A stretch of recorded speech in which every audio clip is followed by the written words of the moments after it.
You've done it before. That thing you do when no one's watching. Maybe you pick at your skin without even realizing it. Maybe you check the door lock 3 times before bed and still don't feel sure. Maybe you haven't felt anything real in longer than you can remember.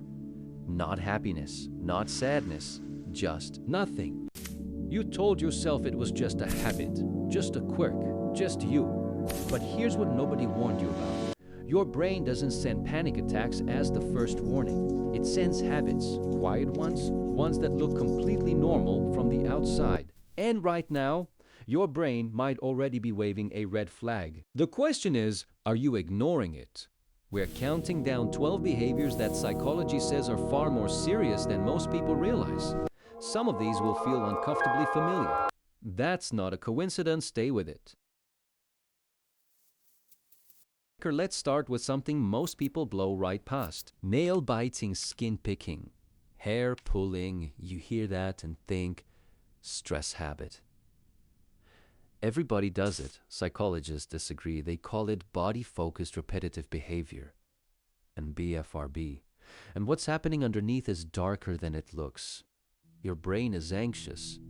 Instead of processing that anxiety, it found a shortcut, a micro hit of relief every time you pick, pull, or bite. The anxiety drops for a split second, so the brain does it again and again and again. The cost: shame, scars, sometimes infections. In a loop your brain doesn't know how to exit on its own. This isn't a bad habit. It's your nervous system stuck in a self-destructive cycle, and calling it just a habit is exactly how it keeps winning. Number 11, the ritualist. You check if you lock the door, fine. You check again, still fine. You check 3 more times, and even then, something feels off. Or maybe you need to touch things a certain way. Arrange objects symmetrically. Repeat a specific action a precise number of times before your brain lets you move on. From the outside, people call this being careful, detail-oriented, maybe even disciplined. What's actually happening is your brain decided that chaos is unbearable, so it invented rules. And following those rules delivers a few seconds of calm before the anxiety reloads and the cycle starts all over again. Here is the part people miss. The ritual isn't calming you. It's training your brain to need the ritual more. Every time you complete it, you're confirming to your brain that the threat was real. You're not solving the fear, you are feeding it. Not for 10, the hyper-suspicious one. That group laughed across the room. Your brain says they're laughing at you. That unreturned text must mean something is wrong. That coworker who didn't say hi, your brain files it as a threat. Now here's the important distinction. This isn't intuition. Intuition is pattern recognition. This is something different. Think of it like a security guard inside your brain. His job is to spot danger. But somewhere along the line, he stopped clocking off. He's working overtime every hour, scanning every face, every laugh, every silence for a threat that usually isn't there. This mirrors the mechanics of paranoid personality disorder. Not a label to slap on yourself, but a framework to understand why your brain turns neutral situations into personal attacks. The result? You are living in a war zone that only exists inside your head, exhausting, isolating, and almost impossible to explain to someone who's never felt it. Number 9. The brick wall. You watch other people react to things. They laugh, they cry, they get excited over news that doesn't move you at all. It's not that you're choosing not to feel it. The feeling just doesn't arrive. The world looks great. Music that used to hit doesn't hit anymore. Good news lands flat. Bad news doesn't sting the way it should. This is emotional blunting, and one of the most misunderstood symptoms in mental health. People read it as strength. He's unshakable. Nothing gets to him. What's actually happening is the opposite of strength. Your brain hit a point of overload. Too much pain, too much input, too much for too long, and it flipped a switch. It dimmed the signal on all emotions to protect you. That's not toughness. That's survival mode, and it's one of the clearest fingerprints of PTSD and severe depression. Moreover, 8, the emotionally numb one, this one is different from number 9, and the difference matters more than most people realize. You do feel things, something is definitely happening inside. You just can't name it, can't locate it, can't translate it into words. Someone asks how you're doing and you genuinely freeze. Not because you're fine, but because the feeling is real, and the language for it simply doesn't exist in your head. That's alexithymia. Your brain is experiencing emotion, but the bridge between feeling and language is broken. So the feeling stays trapped. No exit, no words, no way to ask for help. And from the outside, people read you as cold, unbothered, like nothing gets to you. Meanwhile, inside, you are drowning. You just don't have the vocabulary to ask for a life jacket. Number 9 is the world going quiet. Number 8 is you going quiet, even to yourself. We're halfway through, and if any of these have already hit uncomfortably close to home, that recognition you're feeling right now, that's not a bad thing. That's awareness, and awareness is literally the first move out. Keep watching. The next 5 go deeper. Number 7.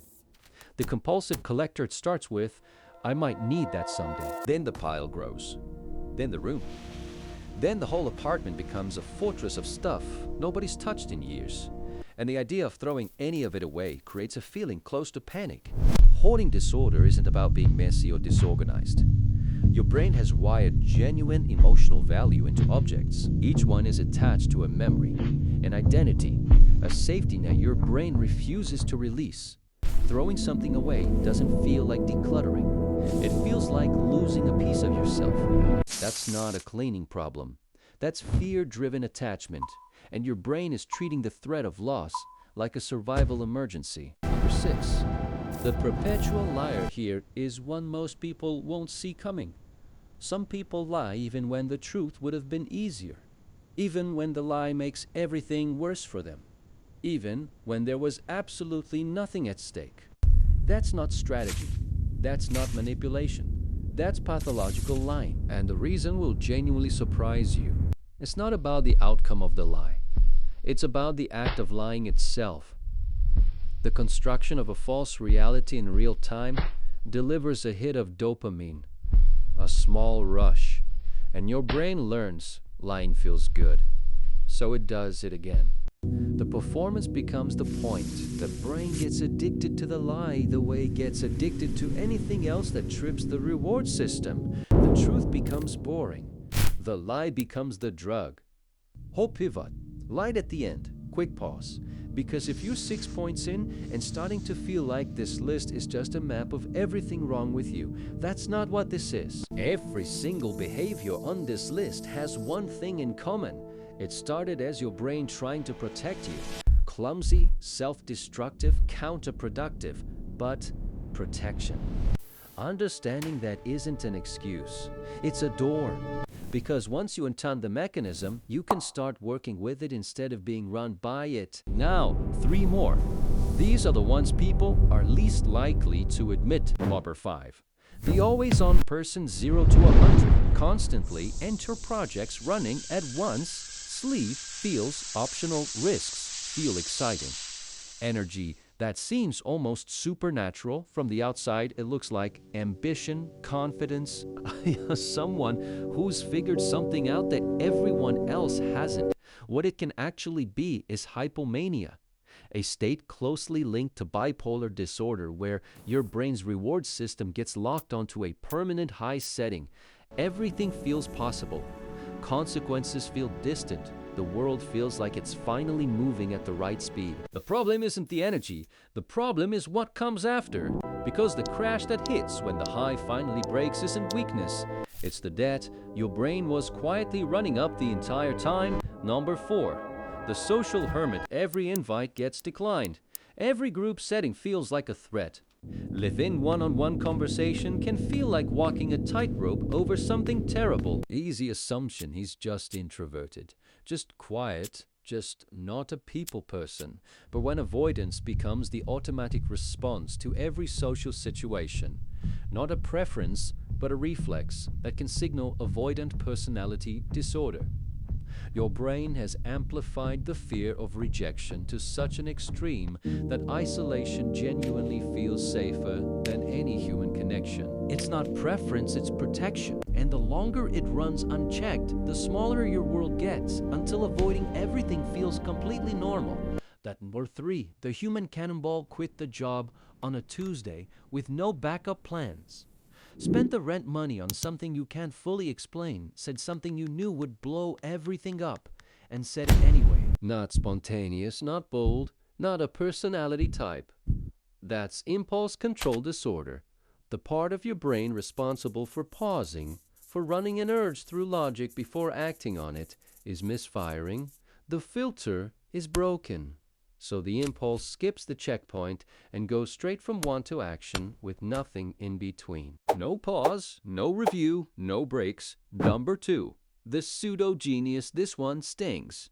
And it should knows random facts about everything. Loves learning. Consumes information. Constantly has 17 tabs open about 17 different things they're working on. But somehow never starts the thing. Never ships the project, never puts the work in front of anyone who might judge it. Psychology points to something called compensatory intelligence obsession. The brain uses the accumulation of knowledge as armor. If you're always in research mode, always preparing, always almost ready, you never have to risk being judged for actually doing. You look brilliant, but underneath, you are using intelligence to protect a fragile self-worth. That's not genius. That's fear wearing a library card. Number 1, the chronic scroller. 3 a.m. You are exhausted. You know you should sleep. The phone is still in your hand and the feed is still moving. This isn't laziness. This isn't bad discipline. This is digital self-soothing, and your brain is completely complicit. Every swipe is a microdose of dopamine. Your brain chases the next one before the last one fades. Somewhere in the feed, there might be something exciting, something funny, something that finally makes you feel something, and your brain won't let you stop until it finds it. Meanwhile, your sleep debt builds, your stress hormones spike, your mental health deteriorates quietly in the background.